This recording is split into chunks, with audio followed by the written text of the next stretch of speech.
A warm welcome to one and all. I am Vrishali and you are watching the series of Power Electronics and Applications. So we are in the fourth unit and this is the last session of a fourth unit, and we are going to learn a single phase AC voltage controller with the resistive load.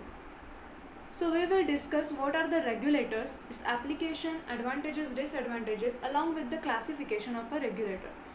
Then we will see full wave bidirectional regulator, and at the end we will see single phase AC voltage controller with the resistive load in detail. So let's start. By connecting a reverse parallel pair of a thyristor or a triac between AC supply and load, the voltage applied to the load can be controlled. This can be achieved by using AC voltage controller or AC regulators. So basically, regulators converts fixed mains voltage directly to the variable alternating voltage without changing its frequency. These voltage regulators can be used in the applications such as speed control of polyphase induction motors, domestic and industrial heating, light controls, on-road transformers, tap changing, and static reactive power compensators, etc. So advantages of regulators are high efficiency, compact size and flexibility in control. Along with that, it is suitable for a closed loop control because of low control power and fast response of the regulators. Then talking about the disadvantages of regulators, the presence of harmonics in supply current and load voltage waveforms, particularly at a lower output voltage levels, is the drawback of these regulators. Regulators can be classified as a single phase or three phase. Further, single phase regulators can be classified as a unidirectional or a half wave control, or bidirectional or full wave control. Similarly, three phase also can be classified as a unidirectional and bidirectional. So in this video we are going to talk about the bidirectional or a full wave control of a single phase regulator in detail.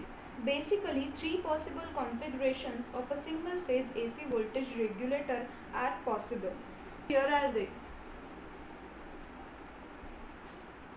First one uses a thyristor connected in the anti-parallel T1 and T2. The isolation between the control and power circuit is required because the cathodes of two thyristors are not connected to a common point. In the second configuration, it employs 4 diodes D1, D2, D3, D4 and one thyristor T1 in between. So the isolation between control and power circuit is not required in this case. Therefore, the second configuration offers a cheap AC voltage controller. In case of a third regulator, the triac based AC voltage regulator is shown over here. So this is a triac back-to-back combination of a thyristor and AC power supply is at the input side. This is suitable for a low power application where load is a resistive. The triggering circuit for a triac need not to be isolated from the power circuit. So this is all about the three possible configuration of a full wave bidirectional regulators. Now we will see the single phase AC voltage controller with the resistive load. So in this case, two thyristors are connected in anti-parallel have been employed for this configuration. Here you can see T1 and T2. Two thyristors have been placed over here. These two thyristors are a forward bias during the positive and negative half cycle respectively. So for positive half cycle, T1 will be forward biased, whereas for negative half cycle, T2 will be forward biased. So this is the waveform for a single phase AC regulator with resistive load. Now we will see how it operates. So during the positive half cycle, what happens? The T1 is triggered. This is a positive half cycle of ES where T1 is triggered for positive half cycle 0 to pi.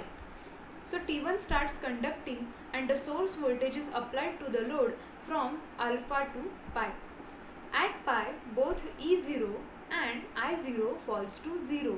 So here you can see this is a pi and this is a waveform for E0 which is 0 at pi, and I0 also becomes 0 at pi. So just after pi, T1 is subjected to reverse bias and it is therefore turned off. Now during the negative half cycle, the T2 is triggered.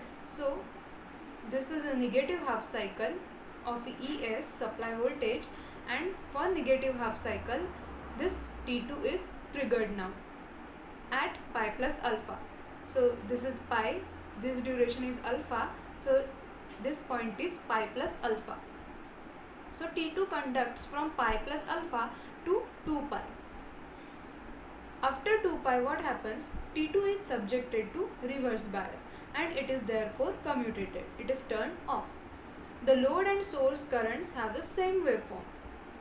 Now from 0 to alpha, the T1 is forward biased. Therefore, the VT1 is equal to ES.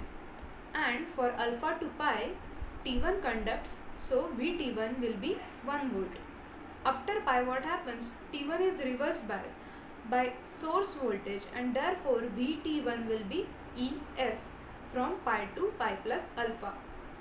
The voltage variations VT1 across T1 and VT2 across T2 are shown over here.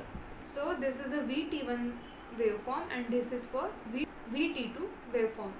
So the voltage drop across thyristor T1 and T2 are shown just to highlight the duration of reverse bias across T1 and T2.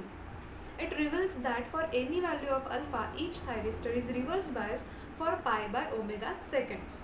If ES is equal to root 2 ES is the input voltage and the firing angles of a thyristor T1 and T2 are equal, that is the alpha 1 is equal to alpha 2 is equal to alpha, both are equal, then the RMS output voltage can be obtained from this equation. E0 is equal to 2 upon 2 pi integration alpha to pi 2 ES square sin square omega t dt whole bracket raised to 1 by 2. Sin square theta is equal to 1 minus cos 2 theta, and simplifying it we will get this expression. So by varying the alpha from 0 to pi, the RMS output voltage can be controlled from the RMS input voltage ES to 0. Now talking about the harmonics of output quantities and input current, the waveforms of for output quantities voltage E0 and current I0, the input current is non-sinusoidal. These waveforms can be described by the Fourier series representation. As a positive and negative half cycles are identical, the DC component and even harmonics are absent in this case. So the output voltage E0 can be represented by the Fourier series as E0 is equal to summation an sin omega t plus summation of bn cos omega t. Now the values of this an and bn can be given by these expressions. So an can be given as 2 upon pi integration 0 to pi E0 omega t sin n omega t d omega t, and bn can be given as with the similar expression with cos n omega t. Further, this an can be simplified as this value of E0 will be Em sin omega t for omega t ranges from alpha to pi. Now substituting the value of this E0 in the an equation, we will get 2Em by pi integration sin n omega t d omega t. After simplification, we will get the expression for an in this form. Similarly, for bn, the value of E0 will be same, Em sin omega t. Substituting the value of this E0 in the bn above equation, we will get the simplified version, and this will be the equation for bn. Now the peak amplitude of the nth harmonic output voltage, that is the ENM, and its phase phi n are given by the following equations. ENM is equal to square root of root an square plus bn square, and phi n will be obviously tan inverse of b by a, that is a tan inverse of bn upon an, where INM is equal to this voltage ENM upon the resistors R. So INM will be the nth harmonic load current. Now the fundamental component which has the same frequency, So substituting n is equal to 1 in the previous equation, we will get a1 is equal to, if we substitute n is equal to 1 in case of an equation, we will get this expression, and substitute n is equal to 1 in b1 equation, we will get this value. Again, the value of this em can be replaced as root of a1 square plus b1 square, as we have seen. This will be the value, and substituting this value in the above equation, the amplitude of fundamental component of load or source current can be given E1m upon R, where phi1 is equal to tan inverse b1 upon a1. So tan inverse of substituting the values of b1 and a1 in this equation, we will get this. Now about power factor, assuming that the source voltage remains sinusoidal even though the non-sinusoidal current is drawn from it, the power factor can be given by, we will consider two expressions. First is real power and the second is apparent power. So the real power is Es I1 cos phi1 and the apparent power is Es I RMS. So power factor is nothing but the ratio of real power to apparent power. Cancelling Es, we will get I1 cos phi 1 upon I RMS, where I1 is I1m upon root 2, which is the RMS value of a fundamental component of a source current. Now this power factor can also be given with the another expression.